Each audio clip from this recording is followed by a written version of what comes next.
India में अगर आप small to medium size business या ऑफिस चलाते हो तो ये वीडियो आपके लिए है। इट डजंट मैटर कौन सी फील्ड में आप काम करते हो, हर एक बिजनेस, हर एक ऑफिस की डेली लाइफ की हिस्सा होती है कंप्यूटर यूसेज। अब जिस इंडस्ट्री में आप ऑपरेट करते हो, जिस सेगमेंट पे आप काम करते हो, उस हिसाब से अलग अलग सॉफ्टवेयर हर कोई इस्तेमाल करता है। पर हर ऑफिस, हर बिजनेसेस की कुछ कॉमन सॉफ्टवेयर होती है जो एम्प्लॉइज इस्तेमाल करता है, जैसे कि ऑफिस टूल्स यानी कि वर्ड, एक्सेल, पावर पॉइंट वगैरह, ईमेल क्लाइंट्स ईमेल करने के लिए, एम्प्लॉइज की, मैनेजर्स की एक दूसरे के साथ कम्युनिकेट करने के लिए एक इंस्टेंट मैसेजिंग ऐप जिसमें वीडियो और ऑडियो कॉन्फ्रेंसिंग हो पाए, स्क्रीन शेयर वगैरह कर पाओ, बेसिकली मीट जैसी ऐप, और एक दूसरे के साथ अपनी फाइल्स वगैरह शेयर करने के लिए क्लाउड स्टोरेज। सिर्फ इंडिया में नहीं, world wide small to medium size businesses अपनी इस रिक्वायरमेंट के लिए आज के डेट में ज्यादातर गूगल या माइक्रोसॉफ्ट की वेब एप्स जो है, जैसे गूगल डॉक्स, गूगल शीट या माइक्रोसॉफ्ट की ऑफिस 365 या फिर जोहो जैसी कंपनीज की प्रोडक्ट्स का इस्तेमाल करता है। इंडिया में खास करके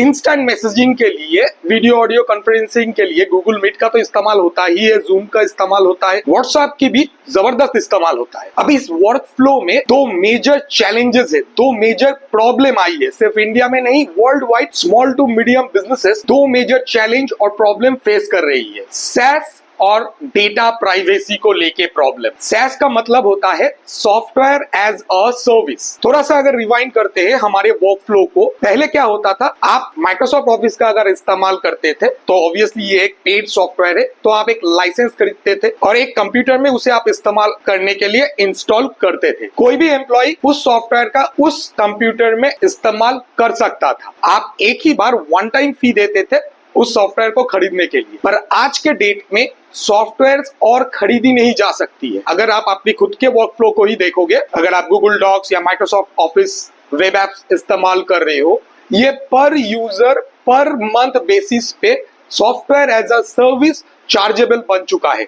जैसे OTT में होता है सब्सक्रिप्शन फी, पर यूजर पर मंथ बेसिस पे आपको पे करना है। ये चार्जेस जो है कंटिन्यूअसली गोइंग अप। तो small to medium size businesses के ऊपर ये एक एडिशनल एक्सपेंसिव प्रेशर क्रिएट कर रहा है जो घटने वाला नहीं है। अगर लेटेस्ट ट्रेंड को आप देखोगे, हर सॉफ्टवेयर जो है इस मॉडल पे माइग्रेट हो रहा है और ये सब्सक्रिप्शन फी कंटिन्यूअसली हर साल ऊपर जा रही है। अब मान के चलते हैं ऊपर वाली की कृपा से बिजनेस अच्छा चल रहा है, आप अफोर्ड कर सकते हो, काम की सॉफ्टवेयर है। अफोर्ड करने के बाद भी, इन सॉफ्टवेयर को पेमेंट देने के बाद भी वर्ल्ड वाइड, सिर्फ इंडिया में नहीं, हर एक को दूसरी परेशानी जो है वो फेस करना पड़ रहा है डेटा प्राइवेसी को लेके। हम लोग पैसे देके इनके सर्वर्स में, जैसे गूगल ड्राइव, वन ड्राइव, ये जो लार्ज कॉर्पोरेशन है, इनकी क्लाउड स्टोरेज पे जो अपनी मेहनत की डेटा रख रहे हैं, वो डेटा लीक हो रही है। उसी डेटा का इस्तेमाल करके AI मॉडल्स ट्रेन हो रही है। एडवर्टाइजमेंट के नाम पे वही डेटा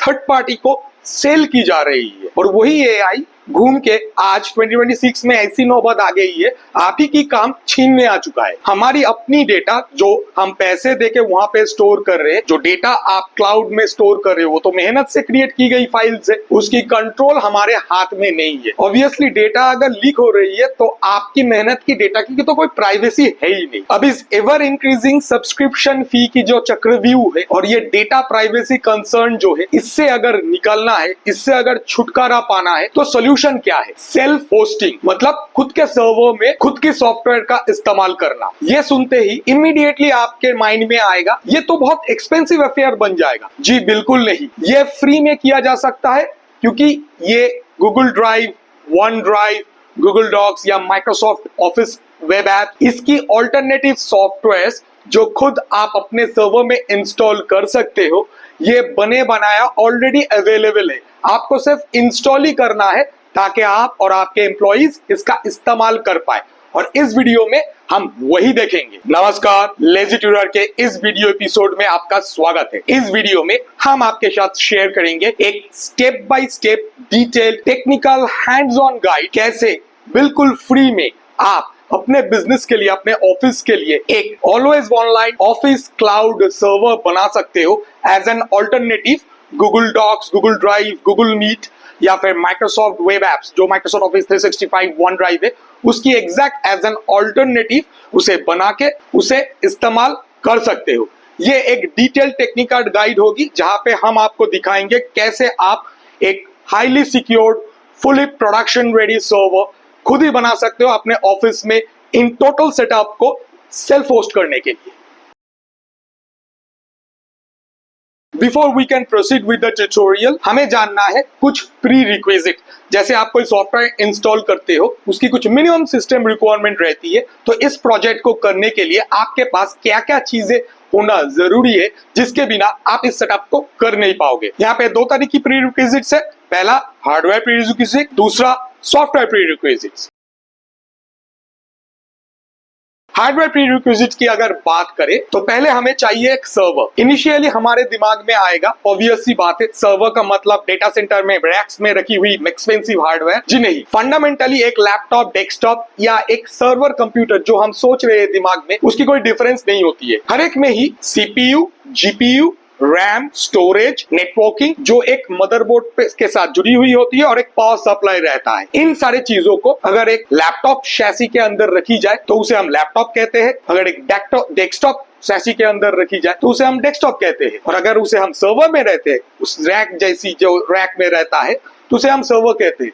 तो बेसिकली ये टर्म जो है, ये कंप्यूटर कैसा दिखता है उस हिसाब से कहते हैं। टेक्निकली ऐसी कोई लिमिटेशन नहीं है, टेक्निकली ऐसी कोई पाबंदी नहीं है कि सर्वर वाली सॉफ्टवेयर्स आप लैपटॉप में या डेस्कटॉप में चला नहीं सकते। ऐसी कोई टेक्निकल लिमिटेशंस नहीं है कि आप एक लैपटॉप को या एक डेस्कटॉप को एज अ सर्वर ऑपरेट नहीं कर सकते हो। हार्डवेयर प्रीरिक्विजिट में सबसे पहला रिक्वायरमेंट है एक डेडिकेटेड कंप्यूटर, जिसे हम सर्वर में कन्वर्ट करेंगे। वो एक लैपटॉप हो सकता है, वो एक डेस्कटॉप हो सकता है। कोई भी पुराने लैपटॉप या डेस्कटॉप से भी ये काम चल जाएगा। पर हाँ, ध्यान में रखना, उस कंप्यूटर में मिनिमम 16 GB रैम और एक SSD along with 1 LAN card, LAN port, जहां पे आप नेटवर्क केबल अटैच कर पाओगे, ये रहना चाहिए। सेटअप वाईफाई में काम नहीं करेगा। सेकंड रिक्वायरमेंट, LAN में जुड़ने के लिए जहां पे आप इस सर्वर को बैठा रहे हो, ऑफिस हो सकता है, आपके घर हो सकता है, एक local area network, LAN network होना तो जरूरी है। थर्ड रिक्वायरमेंट, वो LAN नेटवर्क राउटर के साथ कनेक्टेड होना चाहिए, क्योंकि इंटरनेट कनेक्शन चाहिए हमें। अब ये राउटर कोई भी कंज्यूमर ग्रेड की राउटर हो सकता है, TP-Link, D-Link, नेटगियर, कोई भी हो सकता है। पर हाँ, ISP गिवन राउटर्स, खास करके जियो और एयरटेल की राउटर्स में ये काम नहीं हो पाएगा। खास करके जो कंज्यूमर एंड की जियो और एयरटेल राउटर्स देता है, उसमें ये काम नहीं हो पाएगा। आपके पास किसी भी कंज्यूमर एंड की राउटर होने से ही हो जाएगा। एक एक्सटर्नल स्टोरेज ड्राइव हमें चाहिए बैकअप पर्पस के लिए। मेक श्योर कि वो एक्सटर्नल ड्राइव जिस कंप्यूटर को आप एज अ सर्वर यूज करोगे, उसकी ड्राइव से एटलीस्ट 2 टाइम्स यानी कि दुगनी साइज में हो। ऑपरेटिंग सिस्टम इंस्टॉल करने के लिए जो सर्वर की ऑपरेटिंग सिस्टम हम इंस्टॉल करेंगे, टेम्पोरली हमें एक पेन ड्राइव की जरूरत पड़ेगी, क्योंकि सर्वर्स हमेशा चलता है, 24/7 ऑनलाइन रहता है। आपको पावर बैकअप की जरूरत है। अगर आपके पास एक अच्छी साइन वेव इन्वर्टर है, उससे भी काम चल जाएगा। इस सर्वर को क्रिएट करने के लिए हम कोई हैक, क्रैक या जुगाड़ लगाने वाली सॉफ्टवेयर का इस्तेमाल नहीं करेंगे। हमारी टारगेट है ये एक fully production ready, highly secured and very reliable server बने, जिसके ऊपर आप डिपेंड कर सकते हो। जैसे आप गूगल या माइक्रोसॉफ्ट जो ये ऑफिस टूल्स प्रोडक्ट्स है, उसके ऊपर डिपेंड करते हो। तो ये डिपेंडेबल होना चाहिए, सिक्योर्ड होना चाहिए और फुल फंक्शनल होनी चाहिए, ताकि प्रोडक्शन में आप इसे इस्तेमाल कर पाओ। सॉफ्टवेयर प्रीरिक्विजिट्स के बारे में अगर बात करते हैं तो पहला रिक्वायरमेंट होता है एटलीस्ट 100 Mbps की एक फाइबर टू होम या direct fibre connection. Audio video conferencing के लिए अच्छी खासी अपलोड बैंडविड्थ की जरूरत पड़ती है। तो इंश्योर कि जो आप इंटरनेट कनेक्शन यूज कर रहे हो वो 100 Mbps और या फिर हायर की हो, खास करके अपलोड स्पीड।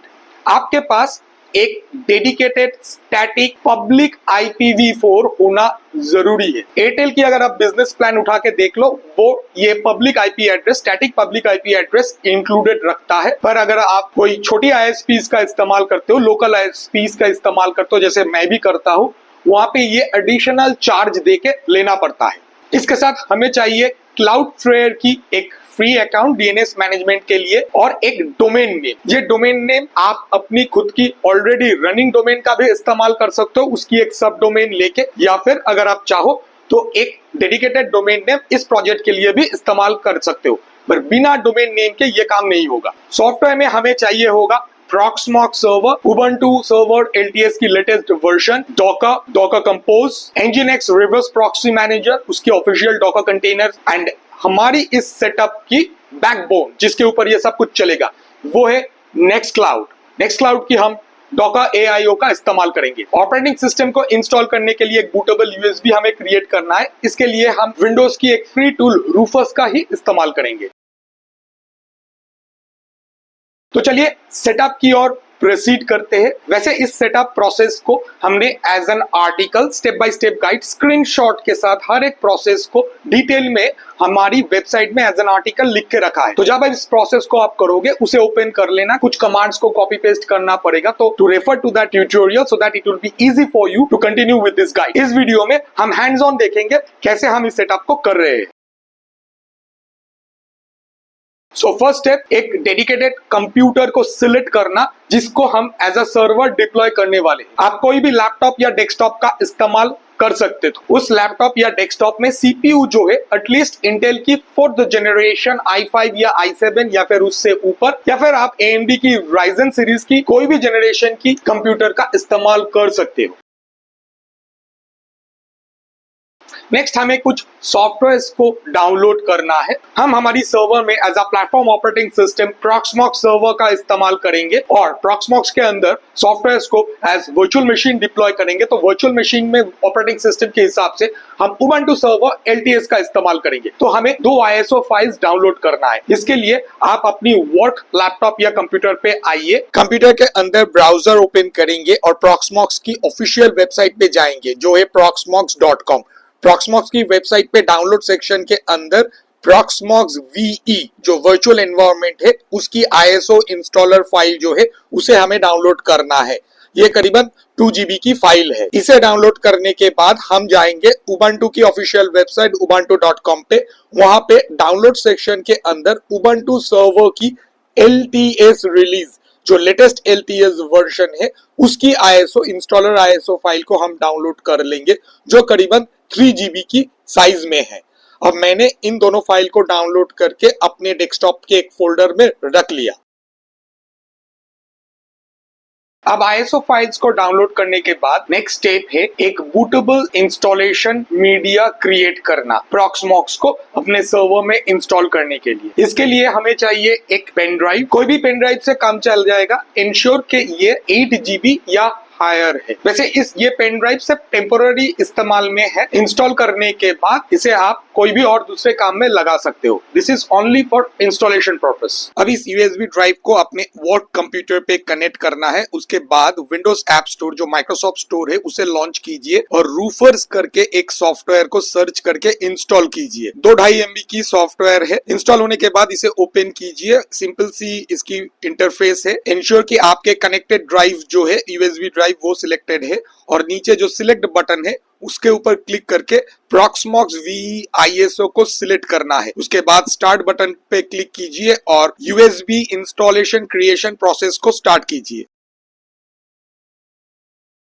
अब बूटेबल इंस्टॉलर क्रिएट करने के बाद अगला स्टेप है अपने सर्वर में इसे प्लग इन करके इंस्टॉल करना। पर उसके पहले एक छोटी सी स्टेप है जो हमें करना है। मतलब जिस कंप्यूटर को आप एज अ सर्वर इस्तेमाल करना चाहते हो उसकी नेटवर्क कार्ड की, लैन कार्ड की, शायद वो ऑनबोर्ड लैन हो सकता है या एडिशनल लैन कार्ड आप इस्तेमाल कर रहे हो, उसकी मैक एड्रेस की हमें जरूरत है। तो इसके लिए हम हमारी वुड-बी सर्वर को जिस कंप्यूटर को हम एज अ सर्वर यूज करेंगे उसे स्टार्ट करते हैं। कोई भी ऑपरेटिंग सिस्टम हो सकता है। इंडिया में ज्यादातर कंप्यूटर्स विंडोज में होंगे तो हम विंडोज के हिसाब से दिखा रहे हैं। तो उसे स्टार्ट करते हैं और इंश्योर के नेटवर्क केबल जो है उसमें प्लग्ड इन है। कंप्यूटर को स्टार्ट करने के बाद स्टार्ट बार में नेटवर्क आइकन के ऊपर जाएंगे जहां पे हमें नेटवर्क और इंटरनेट सेटिंग्स मिलेगा।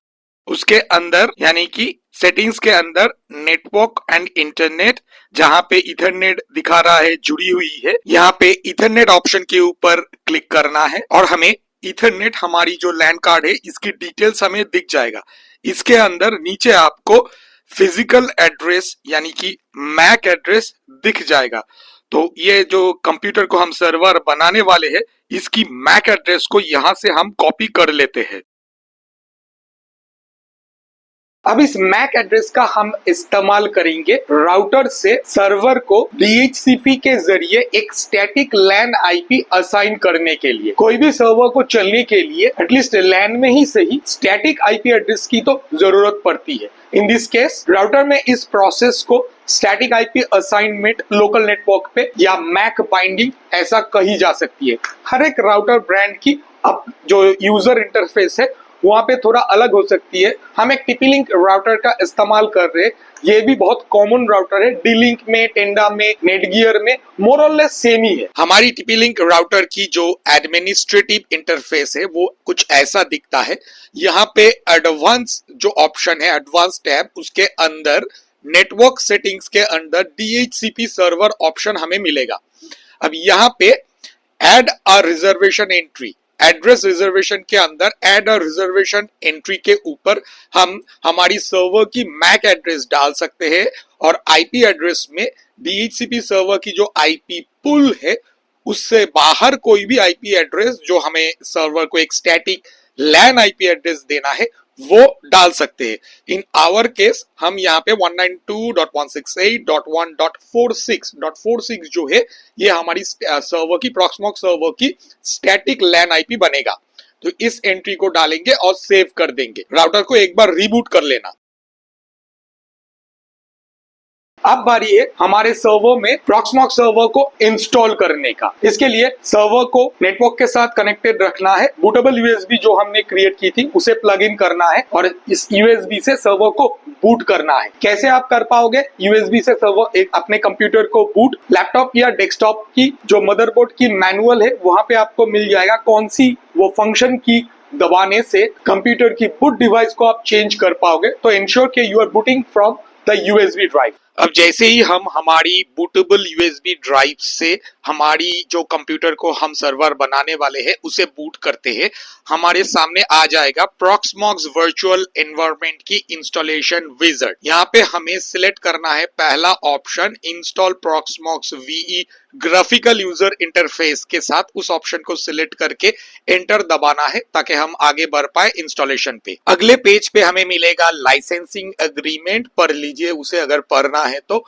आई अग्री करके आप आगे बढ़ सकते हो। अगले पेज पे हमें ऑप्शन मिलेगा प्रॉक्समॉक्स वर्चुअल एनवायरनमेंट की डिस्क सिलेक्शन और डिस्क कॉन्फ़िगरेशन की। यहाँ पे हम इस प्रोजेक्ट पे एक सिंगल SSD ड्राइव का इस्तेमाल कर रहे हैं। इंश्योर के आप 250 GB SSD या उसके ऊपर साइज की कोई भी ड्राइव का इस्तेमाल करो। इन आवर केस हम एक 256 GB की NVMe ड्राइव का इस्तेमाल कर रहे हैं। तो नीचे वो ऑलरेडी सिलेक्टेड हमें दिख रहा है, उसके ठीक साइड में हमें ऑप्शन बटन मिलेगा जहां से हम इस डिस्क को पार्टीशन कर सकते हैं। तो उसके ऊपर क्लिक करेंगे और इस ऑप्शन जो डायलॉग बॉक्स है यहाँ पे मैक्स रूट जो है वहां पे हम लिखेंगे 30 GB, बाकी सब कुछ डिफॉल्ट रहेगा। यहाँ पे हम इस डिस्क को दो पार्टीशन में बांट रहे हैं, एक जो है OS की बूट ड्राइव जो 30 GB की होगी और बाकी पूरा जो बाकी का जो स्पेस है वो हमारी वर्चुअल मशीन्स और डेटा रखने के लिए हम इस्तेमाल करेंगे। ओके करना है और नेक्स्ट करके आगे निकलना है। अगली पेज जो है ये लोकेशन और टाइम जोन सिलेक्शन के लिए है।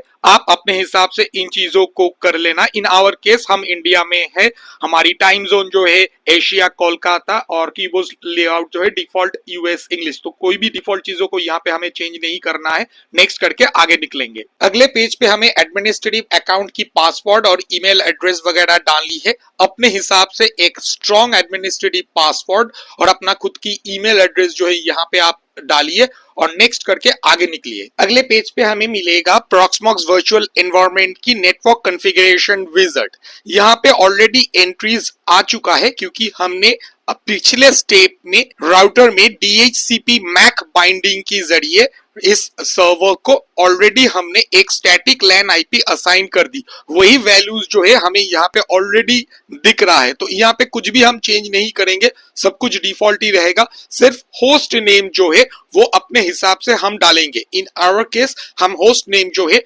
ऑफिस सर्वर लिख रहे हैं और बस इंस्टॉलेशन अब हम स्टार्ट कर सकते हैं। डिपेंडिंग ऑन आपकी सर्वर की हार्डवेयर कॉन्फ़िगरेशन कैसी है उसके ऊपर ये टाइम थोड़ा सा ले सकता है, अराउंड 10-15-20 मिनट तक टाइम लगेगा इस टोटल सेटअप को इंस्टॉल होने में। After the installation finishes, screen के ऊपर वो स्टैटिक आईपी हमने जो सर्वर को असाइन की थी वो तो दिख रहा है, कैसे आप इसे एक्सेस करोगे वो यूआरएल भी दिख रहा है। Let's remove the USB drive from the server. और इस टाइम पे अगर आप एक किसी डेस्कटॉप का इस्तेमाल कर रहे हो, कीबोर्ड, माउस और डिस्प्ले को भी हटा सकते हो। सर्वर जो है हेडलेस मोड पे चलता है, उसे कीबोर्ड, माउस और डिस्प्ले की कोई जरूरत नहीं है, वो नेटवर्क के जरिए एक्सेस्ड और मैनेज्ड होता है। अब बारी है प्रॉक्समॉक्स की वेब इंटरफेस यानी कि प्रॉक्समॉक्स की ग्राफिकल यूजर इंटरफेस को एक्सेस करने के लिए, ताकि हम सर्वर को कॉन्फ़िगर और सारा कुछ इंस्टॉल कर पाए। अब प्रॉक्समॉक्स सर्वर की यूजर इंटरफेस को एक्सेस करने के लिए हम आएंगे हमारी वर्क लैपटॉप या वर्क कंप्यूटर के अंदर, जो कंप्यूटर सेम लैंड नेटवर्क पे है जिस नेटवर्क पे आपकी प्रॉक्समॉक्स सर्वर चल रही है। वहां पे हम ब्राउजर को लॉन्च करेंगे और एड्रेस बार पे प्रॉक्समॉक्स सर्वर की जो एक्सेस आईपी एड्रेस आपको इंस्टॉलेशन के टाइम पे दिखा था, बेसिकली वही है जो स्टैटिक आईपी हमने राउटर में सेट की थी। In our case it is 192.168.1.46।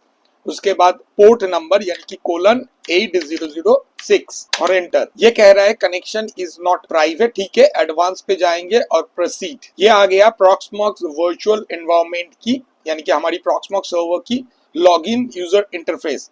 User name होने वाला है रूट और पासवर्ड होने वाली है आपने जो पासवर्ड सेट की थी at the time of Proxmox installation.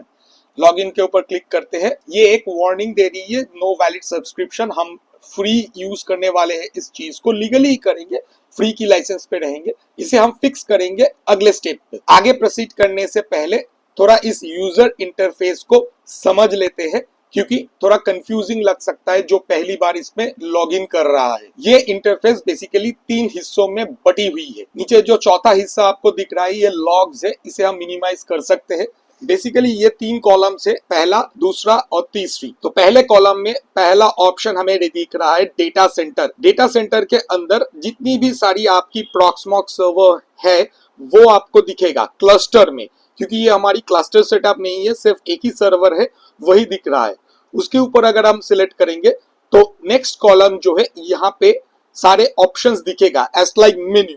Menu की आइटम आपने सिलेक्ट की है और मेन्यू की सारे ऑप्शंस आपको दिख रहा है। फॉर एग्जांपल ऑफिस सर्वर जो हमने हमारी सर्वर की नाम दिया था, समरी व्यू में आएंगे तो तीसरे पेन पे जहां पे हमें काम करना है, जस्ट लाइक अ टास्क मैनेजर, यहाँ पे वो दिखा रहा है। तो ये सारे ऑप्शन है जिसके जरिए हम इस सर्वर को ऑपरेट करेंगे और आगे प्रोसेस में सारी चीजें इंस्टॉल करेंगे। अब प्रॉक्समॉक्स जो है एक हाईली मॉड्यूलर सॉफ्टवेयर है। लार्ज डेटा सेंटर में मल्टीपल सर्वर के साथ भी ये चल सकता है और जैसे हम अभी इसे इस्तेमाल करेंगे एज अ सिंगल सर्वर भी ये चल सकता है। एज अ सिंगल सर्वर जो हम इसे चलाएंगे, इसकी हर एक मॉड्यूल की हमें कोई जरूरत नहीं है, तो हम उसे डिसेबल कर सकते हैं ताकि परफॉर्मेंस हमें अच्छा मिले। इसे ट्यून अप कर सकते हैं हमारी अपनी डिप्लॉयमेंट के हिसाब से।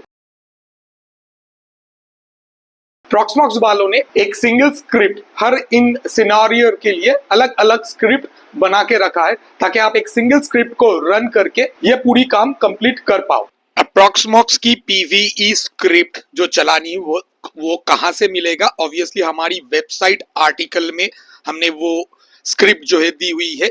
ये ट्यूटोरियल इसी वीडियो का है, कैसे आप करोगे step by step with screenshot. नीचे डिस्क्रिप्शन में इसकी लिंक आपको मिल जाएगा, जब करोगे आप इसे फॉलो कर लेना। तो यहाँ पे कॉन्फ़िगरिंग प्रॉक्समॉक्स सर्वर जो सेक्शन है इस ट्यूटोरियल की, उसके नीचे अगर हम आएंगे वो दिखेगा। तो हमें इस स्क्रिप्ट को जो है कॉपी करना है यहाँ से और प्रॉक्समॉक्स की यूजर इंटरफेस पे हमारी सर्वर को हम सेलेक्ट करेंगे। उसकी शेल जो मेन्यू ऑप्शन है उसके अंदर आएंगे और इसके अंदर शेल के अंदर राइट क्लिक करना है माउस से और पेस्ट कर देना है, फिर एंटर, और ये पीवी स्क्रिप्ट रन हो गया। यहाँ पे कुछ सवाल पूछे जाएंगे, सिंपल सी चीजें है, यस नो ऐसी सिलेक्ट करके ओके करके आपको आगे बढ़ना है। कौन सी ऑप्शंस को आप सिलेक्ट करोगे, क्या क्या करना है, वो भी हमारी वेबसाइट में स्टेप बाय स्टेप दी गई है विद स्क्रीनशॉट। तो इन चीजों को फॉलो कीजिए और ओके यस करते हुए आप आगे बढ़ते जाइए। अब इस प्रोसेस में सर्वर जो है कॉन्फ़िगर होगा, इंटरनेट से कुछ चीजें ये डाउनलोड करके अपने आप को अपडेट करेगा, प्रॉक्समॉस की अपडेट वगैरह। सो डिपेंडिंग ऑन आपकी सर्वर की हार्डवेयर कॉन्फ़िगरेशन और आपकी इंटरनेट की स्पीड कैसी है, थोड़ा सा टाइम लग सकता है। तो इस प्रोसेस को वेबसाइट में जैसे लिखी गई है वैसा फॉलो करके आप कंप्लीट कर लो। उसके बाद सिस्टम जो है रीबूट मांगेगा। So make sure to reboot your Proxmox server. Update होके प्रॉक्समॉक्स रिबूट करने के बाद अब आता है अगला स्टेप, जहां पे हम वर्चुअल मशीन्स यानी कि वीएम को क्रिएट करेंगे। हमें यहाँ पे दो वर्चुअल मशीन्स की जरूरत है। पहली वाली में हम चलाएंगे Nginx रिवर्स प्रॉक्सी और दूसरी वीएम में हम चलाएंगे हमारी प्राइमरी सॉफ्टवेयर नेक्स्ट क्लाउड को। मिनिमम के हिसाब से अगर देखें, फर्स्ट वर्चुअल मशीन में जहां पे Nginx चलने वाली है वहां पे 2 GB VRAM और 16 GB वर्चुअल डिस्क की जरूरत पड़ेगी। और लार्जर वीएम जो है जिसके अंदर नेक्स्ट क्लाउड को हम चलाएंगे वहां पे 8 GB VRAM और उसके साथ जो हार्ड डिस्क स्पेस बच चुका है फिजिकल होस्ट में वो पूरी की पूरी ही हम असाइन कर देंगे। In our case with 256 GB जो फिजिकल डिस्क है इस सर्वर के अंदर, तो अराउंड 180 GB की जो virtual disc usable next cloud को मिलने वाला है। दोनों ही वर्चुअल मशीन में एज वर्चुअल ऑपरेटिंग सिस्टम हम उबंटू सर्वर LTS की लेटेस्ट वर्जन का इस्तेमाल करेंगे। तो चलिए वीएम क्रिएशन की ओर प्रोसीड करते हैं। अब वर्चुअल मशीन क्रिएट करने के लिए हमें पहला काम जो करना है, उबंटू की जो उबंटू सर्वर की जो इंस्टॉलेशन ISO हमने डाउनलोड की थी उबंटू की वेबसाइट से, उसे सर्वर तक पहुंचाना है। तो लेफ्ट हैंड साइड पे हमारी जो सर्वर नेम है ऑफिस सर्वर, इसके अंदर हमें 2 डिस्क दिख रहा है, एक लोकल डिस्क और एक local LVM disk. Local disk को आप C ड्राइव मान सकते हो विंडोज की, जैसे हमने 30 GB की कॉन्फ़िगर की थी। तो इसके अंदर जाएगी ISO फाइल, तो इसके ऊपर क्लिक करना है लोकल डिस्क के ऊपर और यहाँ पे ISO इमेजेस का option right hand side menu पे दिखेगा। सो ISO इमेजेस के ऊपर आना है, फिर यहाँ पे हमें अपलोड मिल जाएगा। तो अपलोड के ऊपर क्लिक करते हैं, फाइल को ढूंढना है। हमारी डेस्कटॉप में हमने ISO डाउनलोड फोल्डर के अंदर रखा था, ये रही वो उबंटू की जो सर्वर की इंस्टॉलेशन के लिए ISO फाइल। तो उसे सिलेक्ट करते हैं और फिर अपलोड के ऊपर क्लिक करेंगे, बाकी सारा ऑप्शन डिफॉल्ट रहेगा। टास्क जो हमने दी थी उसकी आउटपुट व्यू है, हमें वेट करना है जब तक ये ओके सिंबल ना आ जाए, यानी कि रिपोर्ट ओके ना हो। ओके का मतलब है टास्क कंप्लीट हो चुकी है, फाइल जो है यहाँ पे आ चुकी है, जो हमें यहाँ पे दिखा रहा है। ISO फाइल डाउनलोड कंप्लीट करने के बाद अगला स्टेप है वीएम क्रिएशन। इसके लिए प्रॉक्समॉक्स की वेब यूआई में टॉप राइट हैंड कॉर्नर पे आपको ऑप्शन मिलेगा क्रिएट वीएम। तो क्रिएट वीएम के ऊपर क्लिक करने से वीएम क्रिएशन विजार्ड की विंडो आ जाएगा। अब ये वीएम क्रिएशन की विंडो विजार्ड जो है, यहाँ पे सारी चीजें डिफॉल्ट ही रहेगा।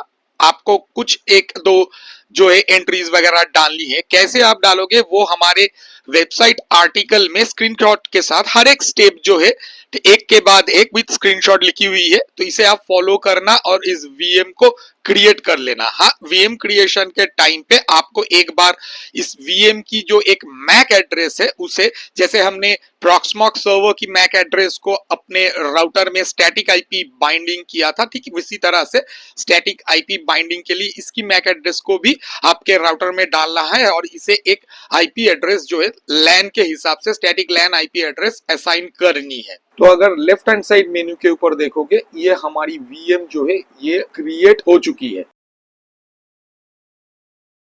अब वीएम क्रिएट हो चुका है, पर अभी भी वीएम में कोई ऑपरेटिंग सिस्टम नहीं है। तो प्रोसीड करते हैं हमारी फर्स्ट वीएम के अंदर ऑपरेटिंग सिस्टम जो उबंटू 24 LTS है उसे इंस्टॉल करने के लिए। तो इसके लिए हम लौटेंगे प्रॉक्समॉक्स की वेब यूआई पे, हमारी प्रॉक्समॉक्स सर्वर की बिल्कुल लेफ्ट हैंड साइड पे डेटा सेंटर के अंदर हमारी जो सर्वर है ऑफिस सर्वर, उसके अंदर हमें हमारी क्रिएट की हुई वीएम जो है वो दिख जाएगा। उसे सिलेक्ट करते हैं, उसके बाद राइट हैंड साइड पे हमें मेन्यू ऑप्शंस मिलेगा। हमें हमारी वीएम की डिस्प्ले चाहिए, इसके लिए हम जाएंगे मेन्यू ऑप्शन कंसोल के ऊपर।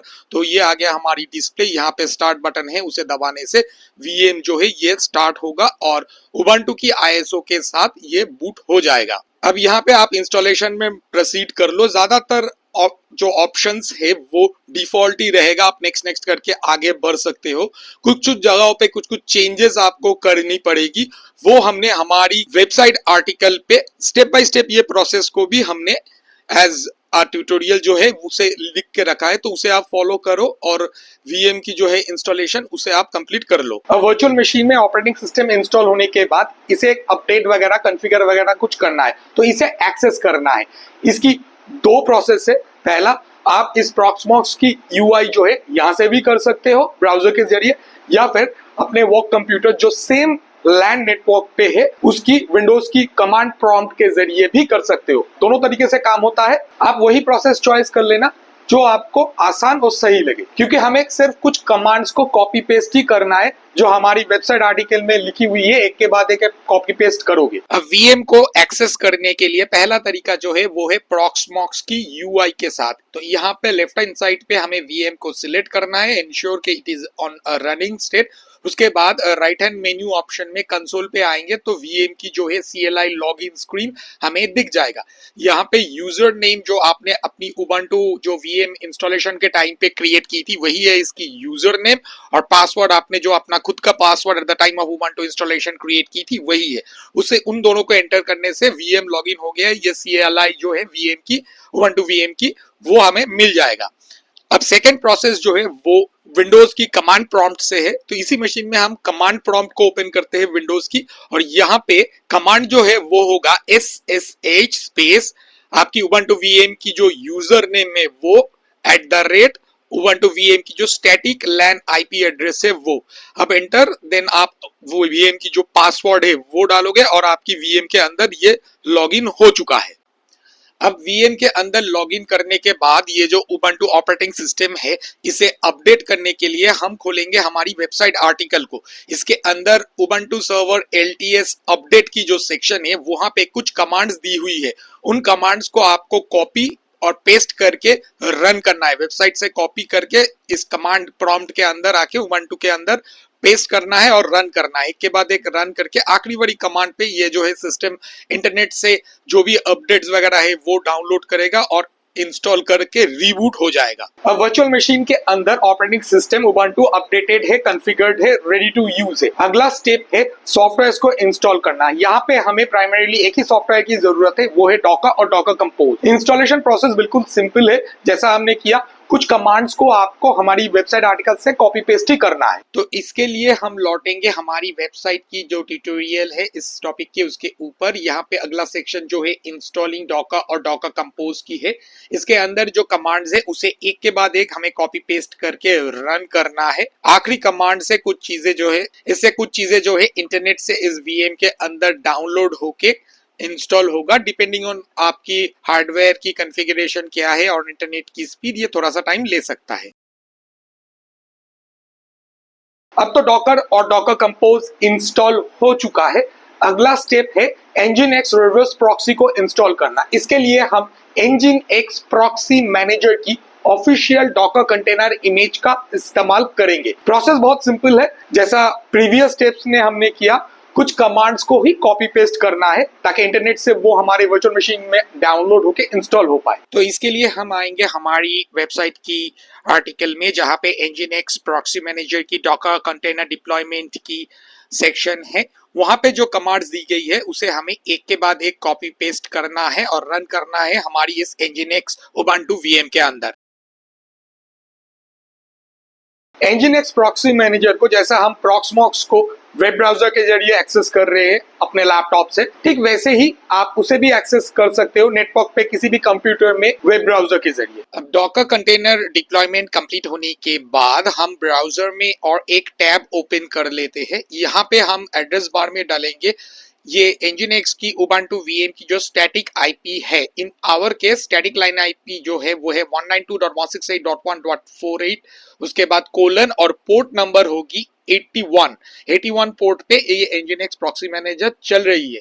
अब यहाँ पे वेलकम पेज यानी कि फर्स्ट सेटअप पेज आ चुका है Nginx प्रॉक्सी मैनेजर की, जहाँ पे आप अपनी नेम, ईमेल एड्रेस और एक नया पासवर्ड क्रिएट कर लो। अब Nginx प्रॉक्सी मैनेजर के अंदर कॉन्फ़िगरेशन वगैरह करने से पहले हमें domain name, DNS, port forwarding और SSL सर्टिफिकेट्स को रेडी करना है। अगर आपके पास ऑलरेडी कोई डोमेन चल रहा है, आप उसकी सब डोमेन का इस्तेमाल करना चाहते हो अपने कंपनी की, वो आप कर सकते हो, पर इस गाइड में हम फ्रेश स्टार्ट से दिखा रहे हैं ताकि कोई भी फ्रेश डोमेन को लेके ये काम कर सके। सो अगर आपके पास ऑलरेडी डोमेन है तो इसे आप स्किप कर जाओ, पर अगर आप स्टार्ट से देखना चाहते हो, so first step domain name registration. अब मार्केट पे ढेर सारी डोमेन रजिस्ट्रर्स है, जैसे GoDaddy, BigRock, जो आपको पसंद आए अपने कंपनी के नाम के हिसाब से, ब्रांड के नाम के हिसाब से अपना डोमेन आप चॉइस कर सकते हो। हम lazytourer.pw डोमेन को इस प्रोजेक्ट के लिए रजिस्टर कर रहे हैं, स्पेसशिप करके एक कंपनी से। यहाँ पे सस्ता मिल रहा है,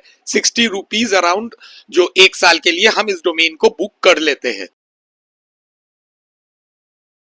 After the domain is shown active in your domain registrar's control panel, हम अगले स्टेप में प्रोसीड कर सकते हैं, जो है Cloudflare की अकाउंट क्रिएशन। Cloudflare को हम यहाँ पे एज आवर DNS मैनेजर इस्तेमाल करेंगे। प्रोसेस बहुत सिंपल है Cloudflare में अपनी अकाउंट क्रिएट करने की। जैसे आप कोई भी नया ईमेल एड्रेस वगैरह क्रिएट करते हो, वही फॉर्म फिलअप करो और अपना अकाउंट क्रिएट हो जाएगा। पर हाँ, ध्यान में रखना, Cloudflare में हमें सिर्फ फ्री अकाउंट ही चाहिए, कोई ट्रायल एक्टिवेट मत करना। इसकी फ्री सर्विस जो है उससे ही हमारा काम चल जाएगा। अब Cloudflare अकाउंट पे जब आप लॉग इन करोगे, आपको फ्रंट पेज पे, मेन पेज पे अपना पहला डोमेन ऐड करने का ऑप्शन दिखेगा। सो हम वहां पे क्लिक करेंगे ऐड डोमेन पे और अपनी खुद की डोमेन जो है वो लिख के बाकी सारे ऑप्शंस को डिफॉल्ट छोड़ के प्रोसीड करेंगे नेक्स्ट पेज पे। प्लान सिलेक्शन के लिए हमें जब पूछा जाएगा, हम इसकी फ्री प्लान में ही रहेंगे, फ्री प्लान से ही हमारा काम चल जाएगा। तो फ्री प्लान को सिलेक्ट करके आगे बढ़। नेक्स्ट पेज पे आएगा कि रिव्यू योर DNS रिकॉर्ड्स। यहाँ पे सब कुछ ब्लैंक रहना चाहिए, कोई DNS record, previous present DNS record तो रहना नहीं चाहिए। अगर Cloudflare में यहाँ पे कोई डिफॉल्ट एंट्रीज आपको दिखा रही है, तो इन दैट केस, जैसे हमारे केस में कुछ डिफॉल्ट एंट्रीज ये दिखा रही है, तो हमें इन रिकॉर्ड्स को डिलीट करना है। तो हम सिलेक्ट ऑल और डिलीट कर देंगे सारे रिकॉर्ड्स को, ये ब्लैंक रहेगा। डिलीट करने के बाद कंटिन्यू टू एक्टिवेशन आगे प्रोसीड करेंगे। नेक्स्ट पेज पे आपको ऑप्शन दिखाया जाएगा कि update your name servers to activate Cloudflare। यहाँ पे नीचे आपको दिखेगा replace your current name servers with Cloudflare name servers. यहाँ पे 2 एंट्रीज हमें दी गई है, तो इन दोनों एंट्रीज को हम कॉपी कर लेंगे एक नोटपैड पे, क्योंकि हमें अब इसे इस्तेमाल करना है हमारी स्पेसशिप अकाउंट पे, जहां पे हमने डोमेन रजिस्टर की थी। इन योर केस ये कुछ अलग हो सकता है, शायद GoDaddy हो या शायद BigRock हो, जो आपकी डोमेन रजिस्ट्रार है, वहां पे उस पैनल पे डोमेन की नेम सर्वर NS रिकॉर्ड्स को चेंज करके इन 2 एंट्रीज को डालनी है। अब आएंगे हम हमारी स्पेसशिप के कंट्रोल पैनल पे, जहां पे lazytourer.pw डोमेन जो दिख रहा है, यहाँ पे हम Cloudflare से मिलने वाली जो 2 नेम सर्वर एंट्रीज है, उन दोनों नेम सर्वर एंट्रीज को इसके अंदर डाल देंगे।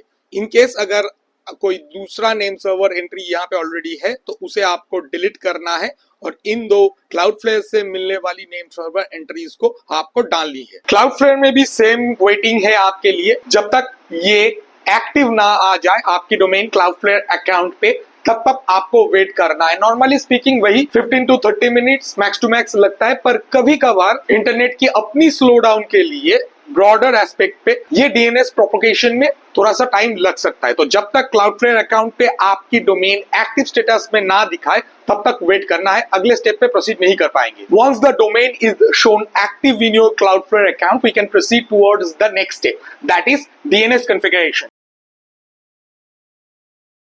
अब स्टैटिक आईपी एयरटेल या जियो की जो बिजनेस कनेक्शंस होती है, बिजनेस प्लान होती है, उसमें इंक्लूडेड रहता है। पर अगर आप किसी लोकल ISPs का इस्तेमाल कर रहे हो, फॉर एग्जांपल हम भी लोकल ISP का ही इस्तेमाल करते हैं, तो इन दैट केस इसे एज एन एडिशनल सर्विस हमें रेंट पे लेना है। स्टैटिक आईपी परचेज नहीं की जाती है, ये रेंट पे ली जाती है। चार्जेस की अगर बात करें, अगर आप मेट्रो सिटीज में हो, बड़े शहरों में हो, so it is around 2000 to 2500 per year. ये मंथली बेसिस पे नहीं है, पर ईयर बेसिस पे है। अगर आप टायर 2 टायर 3 सिटीज में हो, थोड़ा सा दूर हो, इन दैट केस ये 4 से 4500 रुपए तक भी जा सकता है। अब क्लाउडफ्लेयर अकाउंट पे जब डोमेन एक्टिव स्टेटस पे आ जाए तो हम प्रोसीड करेंगे हमारी डीएनएस कॉन्फ़िगरेशन की ओर। इसके लिए हमें जरूरत पड़ेगी आईएसपी से गिवन हमारी ऑफिस राउटर की जो स्टैटिक पब्लिक आईपी एड्रेस है उसकी। अब यहाँ पे हम डोमेन के ऊपर क्लिक करेंगे और लेफ्ट हैंड साइड मेन्यू पे डीएनएस के अंदर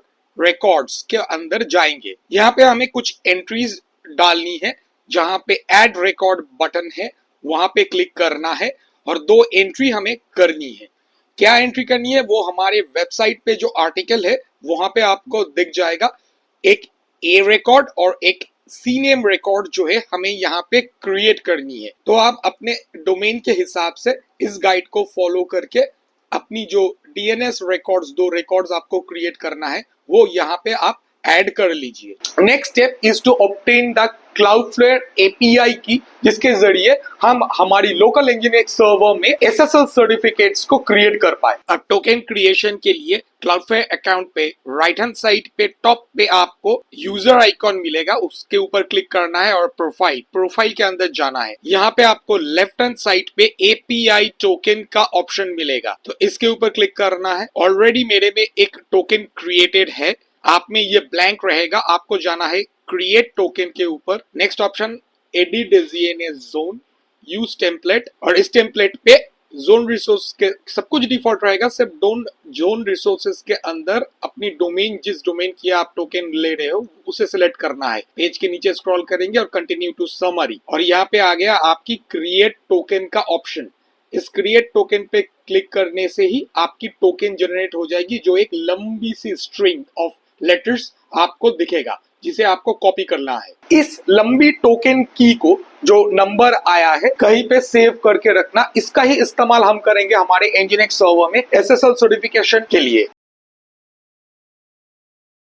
क्लाउडफ्लेयर के बाद अब बारी है पोर्ट फॉरवर्डिंग की। हमारी जो लोकल राउटर है जिसके अंदर वो स्टैटिक आईपी है, वहां पे हमें 3 एक्सटर्नल पोर्ट्स को फॉरवर्ड करना है हमारी एनजीएक्स वीएम की स्टैटिक लोकल लैन आईपी एड्रेस तक। हमारे पास टीपी-लिंक की एक राउटर है, तो हम टीपी-लिंक की ही प्रोसेस को दिखा रहे हैं। मोर और लेस प्रोसेस सेम है। किसी भी कंज्यूमर ग्रेड राउटर का आप अगर इस्तेमाल कर रहे हो तो हमें पोर्ट 80, पोर्ट 443 और पोर्ट 3472, इन 3 पोर्ट्स को हमारी एनजीएक्स वर्चुअल मशीन्स की स्टैटिक लैन आईपी एड्रेस तक फॉरवर्ड करना है। हमारी टीपी-लिंक राउटर में एडवांस ऑप्शन के अंदर नेट फॉरवर्डिंग और फिर पोर्ट फॉरवर्डिंग ऑप्शन जो है हमें मिल रहा है। यहाँ पे हमें 3 पोर्ट फॉरवर्डिंग एंट्रीज 1 by 1 करनी है, जैसे कि सर्विस नेम कुछ भी हो सकता है। डिवाइस आईपी एड्रेस जो है वो आपकी एनजीएक्स रिवर्स प्रॉक्सी जिस वीएम में चल रही है उस वीएम की static LAN IP address. External port 80, internal port 80, protocol all, enable this entry यहाँ पे ऑन रहेगा और सेव। ऐसे 3 जो पोर्ट्स है उनके लिए अलग अलग एंट्रीज आप कर लो। पोर्ट फॉरवर्डिंग कंप्लीट करने के बाद एक बार राउटर को रिबूट कर लेना। कभी कभार वो एक्टिव नहीं होता है सेटिंग्स जब तक आप राउटर को रिबूट नहीं करते हो। इसके बाद हम चलते हैं एनजीएक्स प्रॉक्सी मैनेजर की वेब यूआई पे, जहां पे हम क्लाउडफ्लेयर से मिलने वाली जो लंबी सी टोकन थी उसका इस्तेमाल करके एसएसएल सर्टिफिकेट्स को जनरेट करेंगे। तो ब्राउजर में हम एनजीएक्स प्रॉक्सी मैनेजर को ओपन कर लेते हैं वाया हमारी लैन की जो static IP address nginx proxy manager VM को दिया था उससे और उसकी पोर्ट नंबर 81 से। यहाँ पे लॉगिन कर लेंगे एनजीएक्स प्रॉक्सी मैनेजर के अंदर। ऊपर टॉप मेन्यू पे हमें ऑप्शन मिलेगा सर्टिफिकेट, तो जाएंगे हम सर्टिफिकेट के अंदर और यहाँ पे हमें बटन मिलेगा ऐड सर्टिफिकेट। इसके अंदर हम सिलेक्ट करेंगे let's encrypt via DNS. Domain name जो होगी वो पहला वाला एंट्री होगी आपकी डोमेन नेम, उसके बाद सेकंड एंट्री होगी स्टार डॉट आपकी domain name, wildcard entry हर एक सब डोमेन के लिए। फिर हम सिलेक्ट करेंगे डीएनएस प्रोवाइडर को, ये होगी क्लाउडफ्लेयर, और यहाँ पे नीचे जहां पे एपीआई टोकन इक्वल्स टू एक लंबी सी स्ट्रिंग दी गई है तो इस स्ट्रिंग को हम रिप्लेस करेंगे अपनी खुद की जो क्लाउडफ्लेयर से हमें एपीआई टोकन की जो की मिली है, स्ट्रिंग मिली है, उससे, और क्लिक करेंगे सेव के ऊपर। अब जब हम सर्टिफिकेट के अंदर आएंगे हम देखेंगे यहाँ पे हमारी दो डोमेन चल रही है, पर आपके केस में आपने जो डोमेन ऐड की है वो इन यूज दिखाएगा। लेट्स से एनक्रिप्ट सर्टिफिकेट उसको मिल चुका है, वो अब सर्टिफिकेट एक्टिव है। अब इस जगह पे हमें चाहिए हमारी नेक्स्ट क्लाउड वर्चुअल मशीन की स्टैटिक लैन आईपी एड्रेस। वैसे अभी तक हमने नेक्स्ट क्लाउड की वीएम क्रिएट ही नहीं की है, पर हम आईपी एड्रेस को पहले से ही डिफाइन कर लेते हैं कौन सी वाली हम इस्तेमाल करेंगे। For example in our case हम 192.168.1.49 आईपी एड्रेस का इस्तेमाल करेंगे नेक्स्ट क्लाउड वर्चुअल मशीन में। अब इस प्रोसेस को उल्टी दिशा से करने की रीजन यही है, at the time of Nextcloud AIO Docker installation हमें domain name ready and active चाहिए। अब लोकल सर्वर में डोमेन को प्रिपेयर करने के लिए हम आएंगे nginx प्रॉक्सी मैनेजर की वेब इंटरफेस पे। यहाँ पे टॉप मेन्यू पे हमें ऑप्शन मिलेगा होस्ट, उसके अंदर प्रॉक्सी होस्ट। यहाँ पे हमें एक नया प्रॉक्सी होस्ट क्रिएट करना है, सो add a proxy host.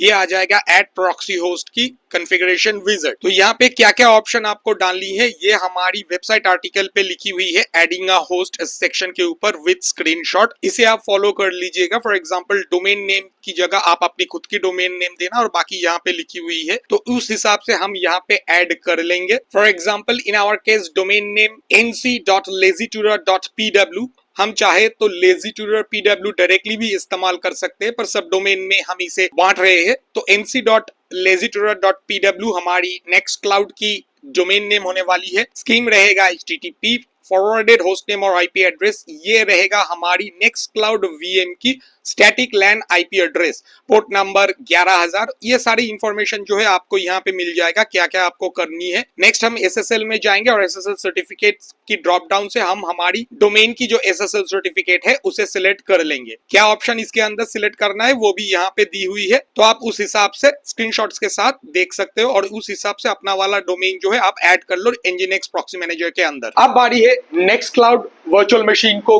Create करने का। प्रोसेस एग्जैक्टली सेम है जैसे हमने हमारी पहली वाली वर्चुअल मशीन को क्रिएट की थी, वैसा ही exactly like previous VM creation हम प्रॉक्समॉक्स वेब यूआई पे लॉगिन कर लेंगे और वहां पे ऑफिस सर्वर के अंदर क्रिएट वीएम ऑप्शन पे जाएंगे जो डायलॉग बॉक्स लाएगा वीएम क्रिएशन की, और यहाँ पे हम एग्जैक्टली प्रीवियस वीएम क्रिएशन की तरह ही इस वीएम को क्रिएट कर लेंगे। यहाँ पे सब दो ही चीज डिफरेंट रहेगा, वो है पहला जो है रैम, यहाँ पे हम 8 gigs of virtual RAM assign करेंगे नेक्स्ट क्लाउड वीएम को, और दूसरा disk size. In our case हम 256 GB की एक SSD का इस्तेमाल कर रहे हैं जिसके अंदर प्रॉक्समॉक्स इंस्टॉल्ड है 30 GB पार्टीशन में। रेस्ट ऑफ द पार्टीशन में 16 GB की हमने nginx VM को लिए इस्तेमाल की थी, तो that leaves around 180 GB of space जो हम इस VM को असाइन कर देंगे एज वर्चुअल हार्ड ड्राइव।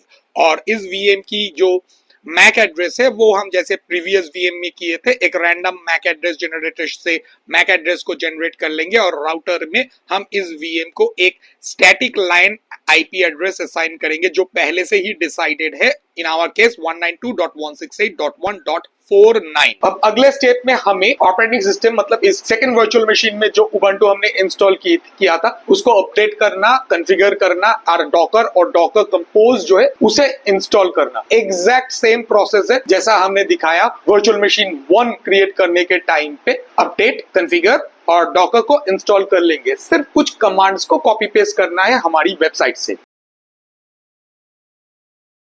अब सेकेंड वर्चुअल मशीन में operating system install, update, Docker installation process complete होने के बाद उसे एक बार रिबूट कर लेना। उसके बाद हम आगे बढ़ सकते हैं नेक्स्ट क्लाउड की एआईओ डॉकर कंटेनर को डिप्लॉय करने के लिए। यहाँ पर भी प्रोसेस सिमिलर है, जैसे हमने nginx रिवर्स प्रॉक्सी की डॉकर कंटेनर को डिप्लॉय किया था वैसा ही यहाँ पे हम नेक्स्ट क्लाउड वीएम के अंदर विंडोज टर्मिनल के जरिए लॉग इन कर लेंगे। उसके बाद हमारी वेबसाइट में नेक्स्ट क्लाउड एआईओ डिप्लॉयमेंट की जो कमांड्स है उसे एक के बाद एक कॉपी पेस्ट करना है इस टर्मिनल के अंदर, depending on your internet connection speed थोड़ा सा टाइम लग सकता है इस बड़ी सी कंटेनर को डाउनलोड करने के लिए। टर्मिनल के अंदर नेक्स्टक्लाउड एआईओ की डॉकर कंटेनर सक्सेसफुल डिप्लॉयमेंट के बाद हम ब्राउजर ओपन करेंगे और एड्रेस बार में विजिट करेंगे नेक्स्टक्लाउड वीएम की IP address followed by port number 8080 port पे है नेक्स्टक्लाउड की इंस्टॉलेशन विजार्ड। पहले पेज पे हमें मिलेगा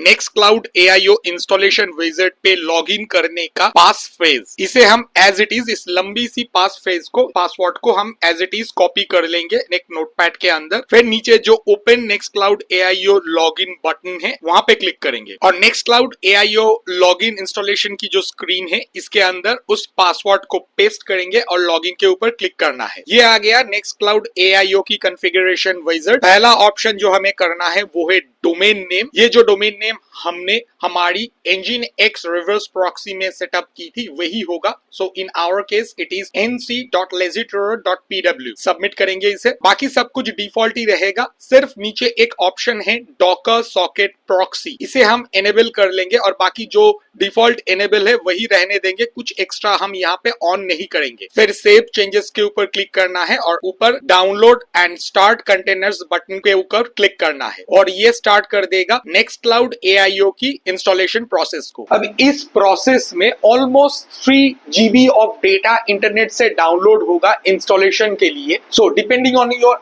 जो आपकी सर्वर है उसकी कॉन्फ़िगरेशन, आपकी इंटरनेट कनेक्शन की कैसी स्पीड है, यहाँ पे थोड़ा टाइम लग सकता है।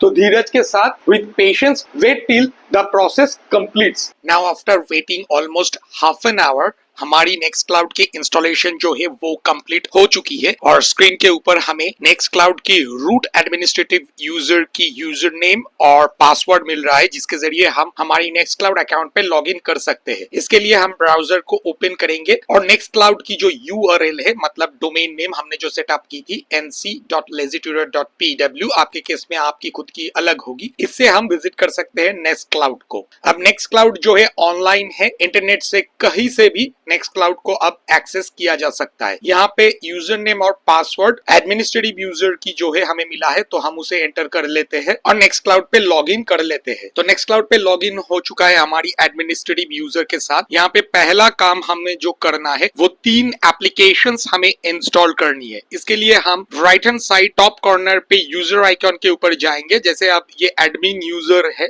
नेक्स्टक्लाउड की रूट एडमिन यूजर, यहाँ पे हमें ऑप्शन मिलेगा एप्स। अब एप्लीकेशन के अंदर हमें पहली वाली जो है नेक्स्टक्लाउड ऑफिस, तो इसे सिलेक्ट करेंगे और यहाँ पे डाउनलोड एंड एनेबल ऑप्शन हमें मिल रहा है तो उसके ऊपर क्लिक करना है। उसके बाद नेक्स्ट एप्लीकेशन जो है ऑफिस एंड टेक्स्ट के अंदर Collabora online built in code server, इसे हमें डाउनलोड और एनेबल करना है। नेक्स्ट एप्लीकेशन जो है वो हमें सोशल और कम्युनिकेशन के अंदर मिलेगा टॉक, नेक्स्टक्लाउड टॉक जो है उसे हमें डाउनलोड और एनेबल करनी है। और लास्ट ऑप्शन, ये ऑप्शनल है, अगर आप अपनी ऑफिस के ईमेल को नेक्स्टक्लाउड के अंदर एक्सेस करना चाहते हो तो इन दैट केस आप मेल को, जो नेक्स्टक्लाउड मेल एप्लीकेशन है, इसे भी आप डाउनलोड और एनेबल कर सकते हो।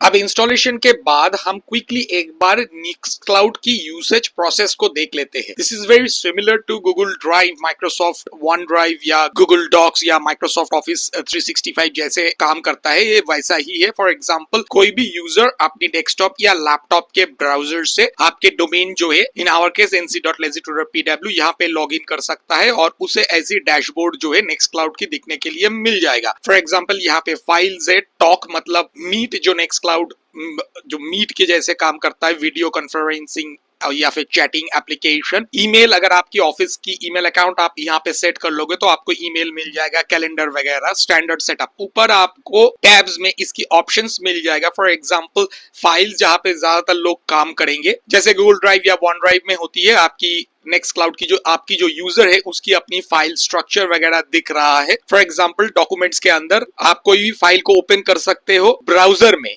ब्राउजर के जरिए ही आप फाइल को ओपन करके एडिट कर सकते हो। For example the interface is very similar to Microsoft Office, काम करने में कोई दिक्कत नहीं आएगी। यहाँ पे आप इन फाइल्स को अगर शेयर करना है, एक यूजर दूसरे यूजर के साथ शेयर कर सकता है। तो यहाँ पे जैसे कुछ टेस्ट यूजर्स हमने क्रिएट की है, तो ये एडमिन यूजर में हम अभी लॉग्ड इन है, ये किसी भी यूजर के साथ इस फाइल को शेयर कर सकता है, कोलैबोरेटिव एडिटिंग कर सकता है। इंडिविजुअल जो फाइल्स है या फोल्डर्स है उसे डिफरेंट परमिशन लेवल के साथ आप शेयर कर सकते हो।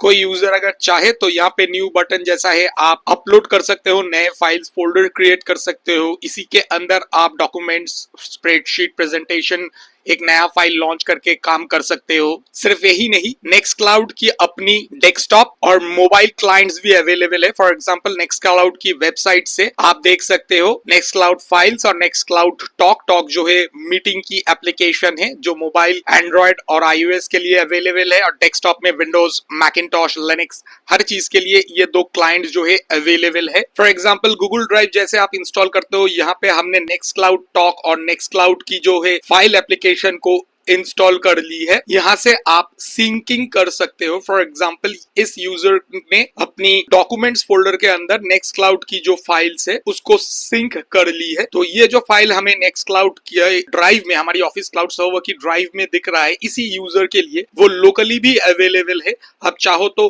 किसी भी फाइल को लोकली आप ओपन कर सकते हो अपनी लोकल में, जो लोकल पीसी यानी कि लैपटॉप या डेस्कटॉप में अगर आपकी वो एप्लीकेशन इंस्टॉल्ड है, वहां पे जो भी आप एडिट करोगे ऑटोमेटिकली वो सर्वर के साथ सिंक हो जाएगी। जो भी फाइल आप इस फोल्डर के अंदर डालोगे, एग्जैक्ट सेम स्ट्रक्चर यहाँ पे भी है, ऑटोमेटिकली सिंक हो जाएगी इस फोल्डर के साथ। ये काम में आता है अगर आप किसी ऐसे जगह पे हो, अपनी यूजर जहाँ पे इंटरनेट उतनी खास स्पीड पे चल नहीं रही है, तो वो बैकग्राउंड पे सिंक होता रहेगा, वो अपने लोकल कंप्यूटर में आसानी से काम कर सकता है, जो बैकग्राउंड में फिर जो सर्वर है सर्वर के साथ सिंक हो जाएगा। नेक्स्ट क्लाउड टॉक एप्लीकेशन के बारे में अगर बात करें तो यहाँ से आप जैसे मीटिंग करते हो, वीडियो कॉन्फ्रेंसिंग वगैरह, चैट वगैरह, वो आप कर सकते हो। टोटल डेटा जो है आपके खुद के सर्वर से ही ट्रांसमिट होगा, किसी भी और थर्ड पार्टी को ये एक्सेस है नहीं, सिवाय आपके यूजर जिसके पास यूजर नेम और पासवर्ड है वही इसे इस्तेमाल कर सकता है। जैसा हमने देखा नेक्स्ट क्लाउड टॉक जो है डेस्कटॉप में भी अवेलेबल है, और इसकी मोबाइल एप्लीकेशंस भी आप एंड्रॉयड की एप्लीकेशन स्टोर या एप्पल की iOS की ऐप स्टोर से डाउनलोड करके यूज कर सकता है आपकी यूजर्स। तो सेटअप तो रेडी है, आप यूज भी कर रहे हो। अब बात करते हैं इस सेटअप की मेंटेनेंस और अपडेट के बारे में। अगर आपने नोटिस की है, हमारे इस सर्वर में सिर्फ एक ही फिजिकल डिस्क है। ये एक हार्डवेयर है, ये एक मशीन है। अब आज नहीं तो कल कुछ ना कुछ तो खराब हो सकता है। In case RAM, CPU, motherboard ऐसा कुछ खराब हुआ, पावर सप्लाई खराब हुआ, आप उसे चेंज कर सकते हो, उसके बाद सर्वर फिर रनिंग हो जाएगा। बट व्हाट इफ आपकी डिस्क वही फेल हो जाए? डिस्क को आप रिप्लेस करके वारंटी में है तो ला तो पाओगे, पर डेटा तो वापस नहीं आएगा। इसके लिए इंपॉर्टेंट है रेगुलर बैकअप, और बैकअप के लिए हमें चाहिए एक एक्सटर्नल डिस्क। अब मेक श्योर कि ये external disk at least 2 times bigger than the disk that is in your server. ये इसलिए टू मेक श्योर सर्वर में अगर डिस्क फुल यूसेज में है तब भी हम एटलीस्ट 2 कॉपीज ऑफ बैकअप रख पाए, क्योंकि अगर वो अनफॉर्चुनेट इंसिडेंट होता है जहां पे सर्वर कंप्लीटली फिजिकली खत्म हो गया, फिर भी आप इस बैकअप डिस्क में जो बैकअप है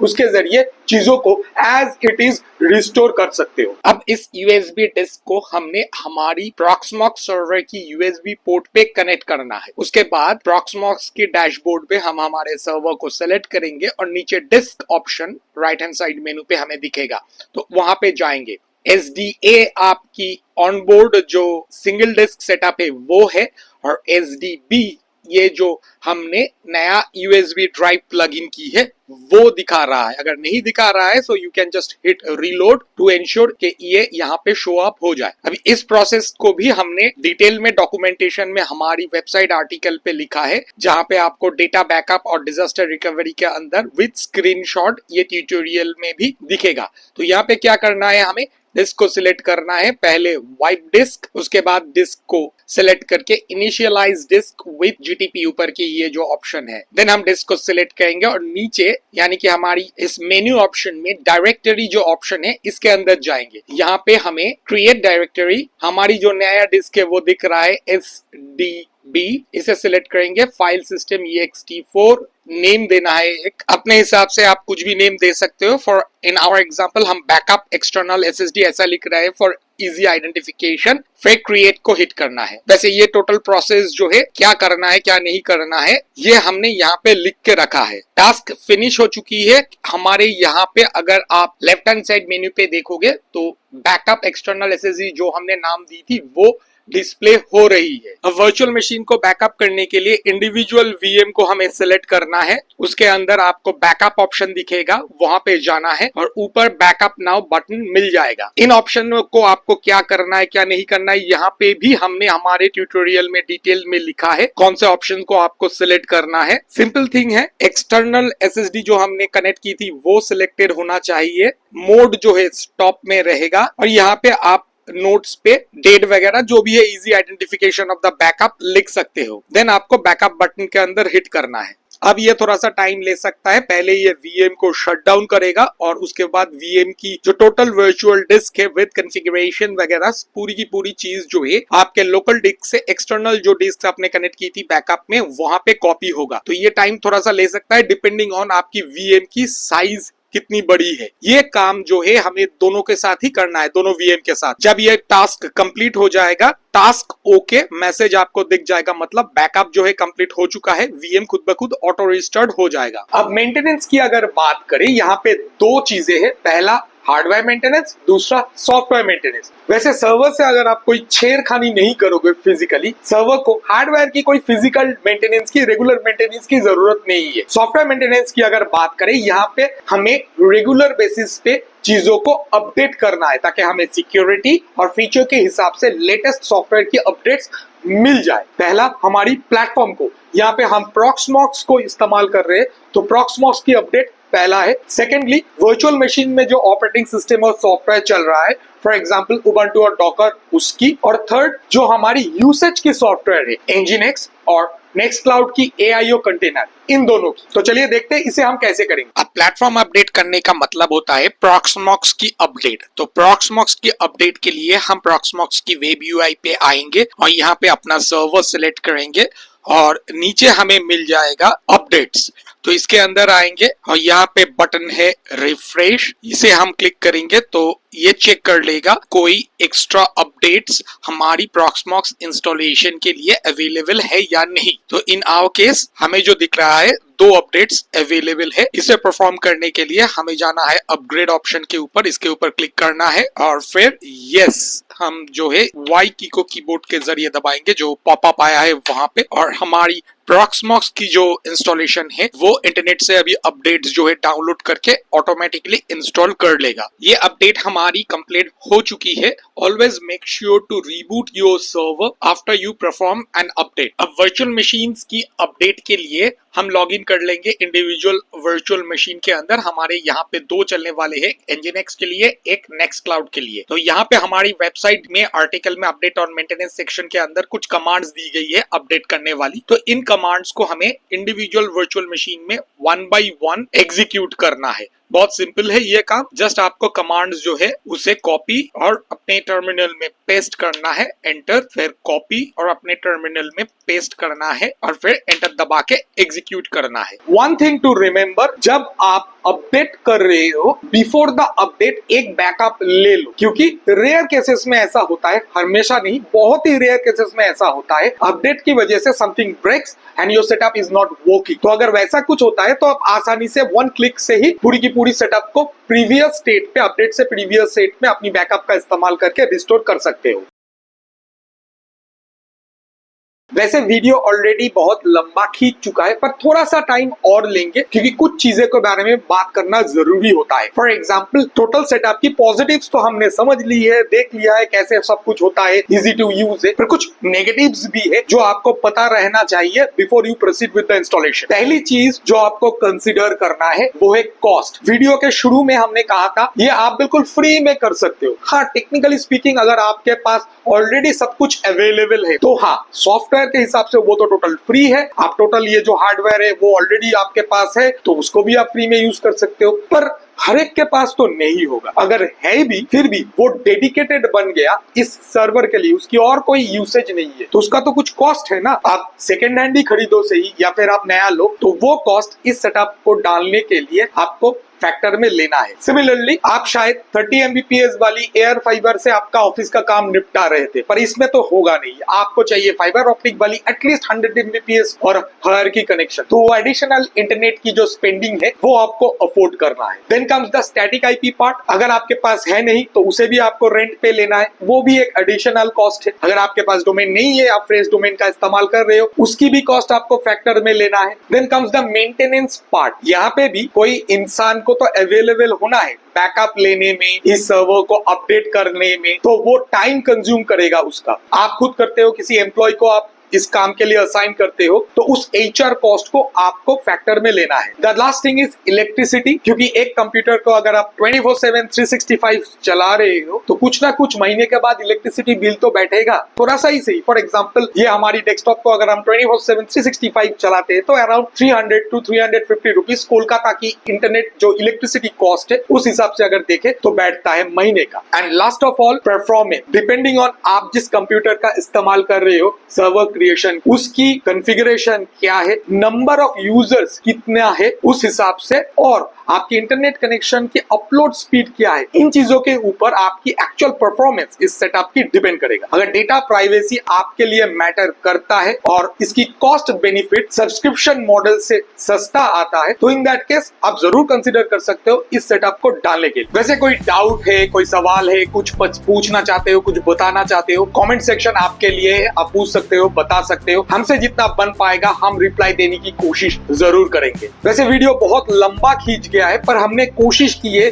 कि हम हर एस्पेक्ट को कवर कर पाए, एक इजी टू अंडरस्टैंड तरीके से चीजों को दिखा पाए। और अगर आप अभी तक वीडियो को देख रहे हो तो शायद वीडियो आपको थोड़ा बहुत अच्छा ही लगा है। तो अगर वीडियो आपको अच्छी लगी है तो वीडियो को एक लाइक और चैनल को सब्सक्राइब करना मत भूलिएगा, और हाँ, वो बेल आइकन जरूर दबाइएगा। तो आज के लिए इतना ही, मिलते हैं आपसे अगली कोई वीडियो में, तब तक के लिए goodbye, god bless and happy self hosting.